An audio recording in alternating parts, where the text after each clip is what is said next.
अमित सैनी रोहतकिया को भी मैं बहुत बधाई देता हूं। ये हमारे जो एक सांस्कृतिक कार्यक्रम होता है, जो आदमी बीमार भी हो वो भी खड़े होकर लक्षण लग जाए।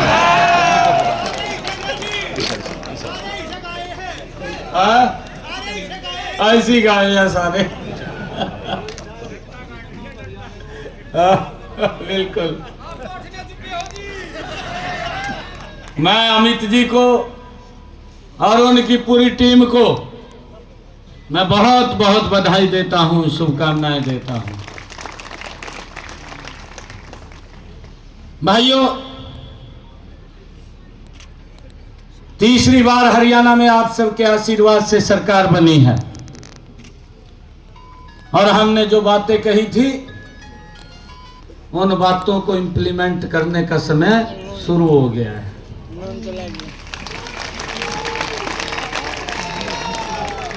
हमने अपने संकल्प पत्र में भी जो बातें कही हैं उन सब बातों को हूबहू धरातल। एक तरफ तो कांग्रेस के लोग बात करते थे, इनके बड़े बड़े नेता बोलते थे कहा बेरोजगारी फैल रही है, ये बात करते थे, कहा नौकरी नहीं लगी, ये भी बोलते थे।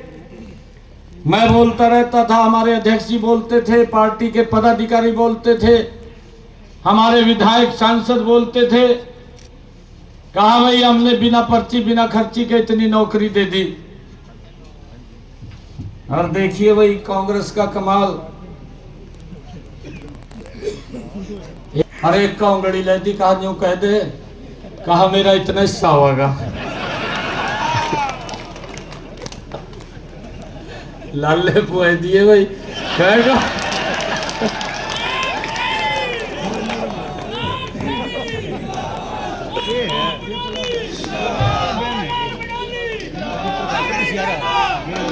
और एक और बात बता रहा, 12 मार्च को मुझे जिम्मेवारी दी,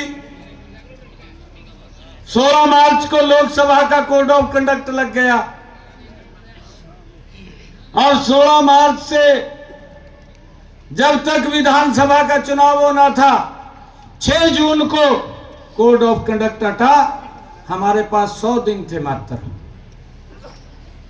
मैंने जब कोड ऑफ कंडक्ट हटा मैंने कहा कि मैं 50,000 नौकरी दूंगा। 15,000 को मैंने ज्वाइनिंग लेटर दिया। अभी कुछ और रह रहे थे, गति से मैं काम कर रहा था। लगभग 25,000 युवाओं के रिजल्ट तैयार हो गए थे, कोड ऑफ कंडक्ट लग गया। ये बिना ने कहा न चले गए कोर्ट में। एक इनका नेता दिल्ली के अंदर बैठा, हुड्डा साहब ने फोन कर दिया, यहाँ तो हुड्डा साहब कह रहे, कहा युवाओं को रोजगार नहीं दे रहे।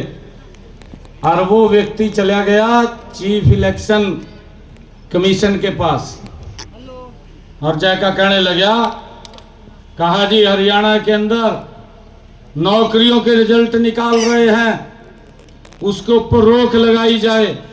क्या नाम था भाई उसका? जयराम रमेश।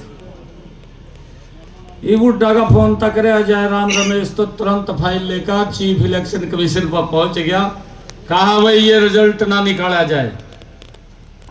एक तरफ तो ये लोग बोलते थे कि हम युवाओं के हितैषी हैं और दूसरी तरफ अगर आप लोग देखते थे ये लोग युवाओं के विरोधी नजर आते थे कि वो रिजल्ट भी इन्होंने रोकने का काम किया जो हमारे युवाओं को नौकरी बिना पर्ची बिना खर्ची के लगनी थी।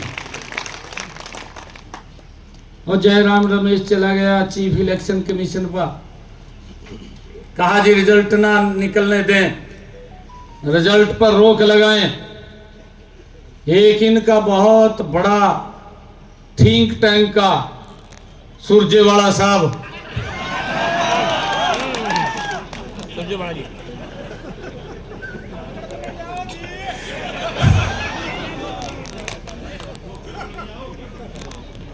उसको तो अगर कोई छींक भी मार देगा प्रेस वाला पर चंडीगढ़ पहुंच जाएगा, गेल पड़े।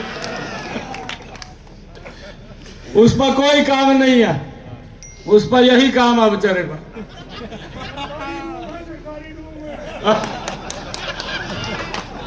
सरकारी डूमा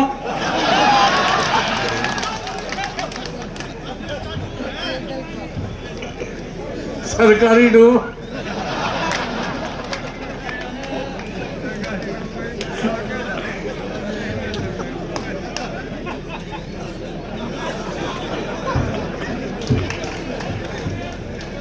अजी आप भी कह लो स्पीकर में जो कुछ तो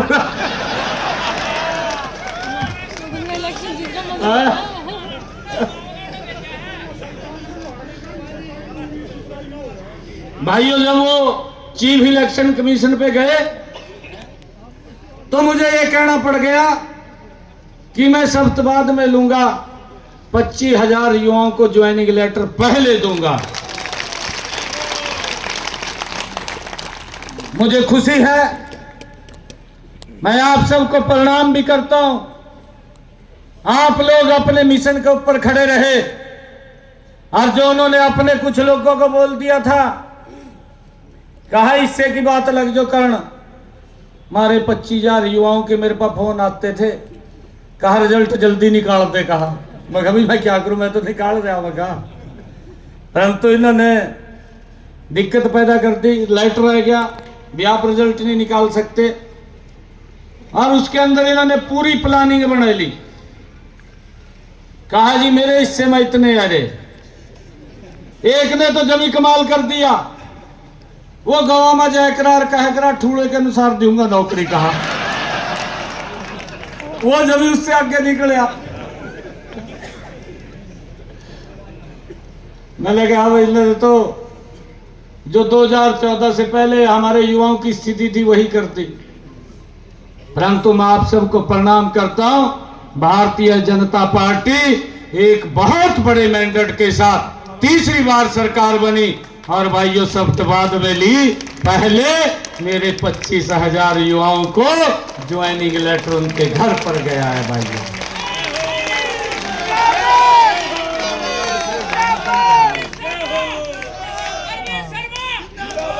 हमने ये बड़ा काम किया। और भाइयों मैं लगातार इस बात को बोलता था, मैं ये बात बोलता था क्योंकि जब मैं सांसद था मेरे पास लोग आते थे, लोग आकर के बोलते थे कि भाई डायलिसिस के लिए हॉस्पिटल में फोन कर दें, मेरा फ्री हो जाएगा। क्योंकि डायलिसिस हफ्ते में भी कराना पड़ता था, कई लोग तो तीसरे दिन कराते थे, काफी पैसा खर्च होता था। एक डायलिसिस के ऊपर लगभग 2,500 रुपए खर्च होता था, 2,500-3,000 रुपए के करीब में खर्च होता था। अगर व्यक्ति को 4 कराने पड़ गए तो 10-15 हजार रुपए का महीने का उसका खर्चा होता था। हम फोन कर देते थे कि भाई इसका फ्री कर दो, फ्री हो जाता। बहुत सारे ऐसे लोग थे जो हमारे तक भी नहीं पहुंच पाते थे, बड़ी दिक्कत का सामना होता था। हमने अपने मैनिफेस्टो संकल्प पत्र में कहा 8 तारीख के बाद डायलिसिस हरियाणा के अंदर फ्री होगा, और फ्री हो गया है। किसी का कोई 5 पैसे नहीं लग रहा, कोई 5 पैसे नहीं लग रहा है। भाइयों गति से काम करना है। आदरणीय मोदी जी के नेतृत्व के अंदर यह हमारा हरियाणा विकसित हरियाणा बनेगा।